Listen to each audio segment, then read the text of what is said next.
నేను వస్తూ చాలా మందిని అడిగాను గ్రామాలలో, శంకర్రావు ఎట్టాడు. శంకర్రావును ప్రతి ఒక్కరు ఏమంటున్నారు తెలుసా? మా ఎమ్మెల్యే, మా ఇంట్లో ఎమ్మెల్యే ఉన్నట్టు అని చెప్పారు.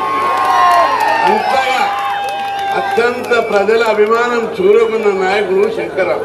మనకి ఇక్కడ నర్సరావుపేట నియోజకవర్గానికి ఆయన రావడము మనందరి అదృష్టం అని చెప్పి మీ అందరికీ, మీరు ఎంపీగా నిలబడడమే మీ అదృష్టం అని చెప్పి మీ అందరికీ.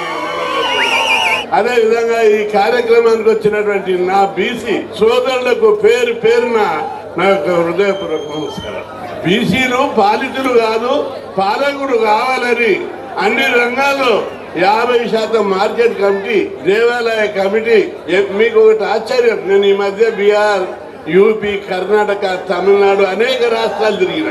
అక్కడ మన బీసీల ముఖ్యమంత్రులు ఉన్నారు. కానీ బీసీలకు ఇంత లాభం చేకూర్చినటువంటి వ్యక్తి, ఒకవైపు ప్రజలు, ఒకవైపు ఈ కులాలకు నాయకులను తయారు చేసిన చరిత్ర దేశంలో ఎక్కడ లేదు, ప్రపంచంలో కూడా ఎక్కడ లేదని చెప్పి మీ అందరు గుర్తు చేస్తున్నారు.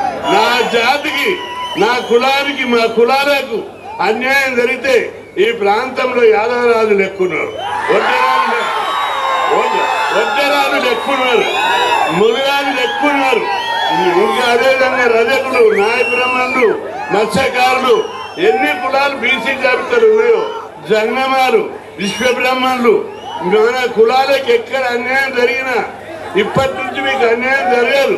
అనిల్ కుమార్ పేరు చెప్తే గజగజగజ వణుకుతారు, పైంట్లు నడుస్తాయి వాళ్ళందరి. వాళ్ళు ఇప్పుడే బాధపడుతున్నారు. అనిల్ వస్తున్నారా ఇక్కడ మా ఆటలు సాగాలన్నాయని పెద్ద సంపన్న వర్గాలు అందరూ బాధపడుతున్నారు. సంపన్న వర్గాలు జగన్మోహన్ రెడ్డి పేదల పక్షాన బీసీ, ఎస్సీ, ఎస్టీలను పైకి తీసుకొస్తున్నాడు. ఒక 5-10 ఏళ్ళు జగన్మోహన్ రెడ్డి పరిపాలిస్తే అందరి ఇళ్ళల్లో కార్లు ఉంటాయి, ప్రతి పోరగాని ఇట్లా స్కూటర్ ఉంటాయి అని చెప్పి బాధపడుతున్నారు. లీడర్లు కథమవుతారు, ప్రజలు లేస్తారు కాల్వలకు. ఆ విధమైనటువంటి పరిపాలన జగన్మోహన్ రెడ్డి గారు ఇస్తున్నారు. పొరపాటున కూడా మీరు నిర్లక్ష్యం చేయొద్దని చెప్పి మీ అందరికీ. ఏ ముఖ్యమంత్రి కూడా రాజశేఖర రెడ్డి తర్వాత జగన్మోహన్ రెడ్డి మనకు స్పందించిన గొప్ప ముఖ్యమంత్రి. పేద కులాలు చదువుకుంటే జగన్మోహన్ రెడ్డి గారు ఎట్లా ఆలోచిస్తారు తెలుసా?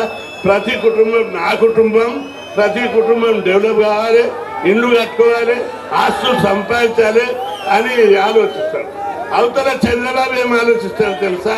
ఈ బీసీ, ఎస్సీల అమాయకులు, వీళ్ళని ఎట్లా మోసం చేయాలి, ఓట్లు ఎట్లా ఎంచుకోవాలి, నా కులాన్ని నేను డెవలప్ కావాలి, నా కుటుంబం డెవలప్ కావాలి, నా కులం డెవలప్ కావాలని చంద్రబాబు. ఎవరు కావాలి? మనం డెవలప్ కావాలని కోరుకునేటోళ్ళు ఎవరు? జగన్మోహన్ రెడ్డి.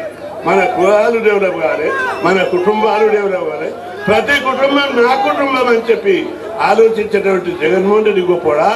వాళ్ళ కుటుంబము వాళ్ళే డెవలప్ కావాలి, ఎట్లా మోసం చేసి ఓట్లు వేయించుకోవాలని ప్రతిపక్షాలు ముఖ్యమా? మీరు అందరూ ఆలోచించండి అని చెప్పి మీ అందరూ చేస్తారు. ఇప్పుడు కూడా రేపు ఎవరైనా పొరపాటు మనం చేస్తే ఇప్పుడు కూడా ఆ పథకాలు తీసేస్తారు. ఆ ఎవరి జేబులు నిండుతాయి? ఇన్ని రోజులు చాలా బడ్జెట్ ఉండేమని ఎవరి జేబులు నిండాయి? లీడర్ల జేబులు నిండినాయి. ఎవరి ప్రచారానికి మభ్యపెట్టి మీరు అన్యాయానికి గురి కావద్దని ఈ కులాల గురించి 50 ఏళ్ళ నుంచి పోరాడుతున్నారు. కాబట్టి మరి మీరందరూ కూడా అభిమానించే అనిల్ కుమార్ మాట్లాడతారు. ఇప్పుడు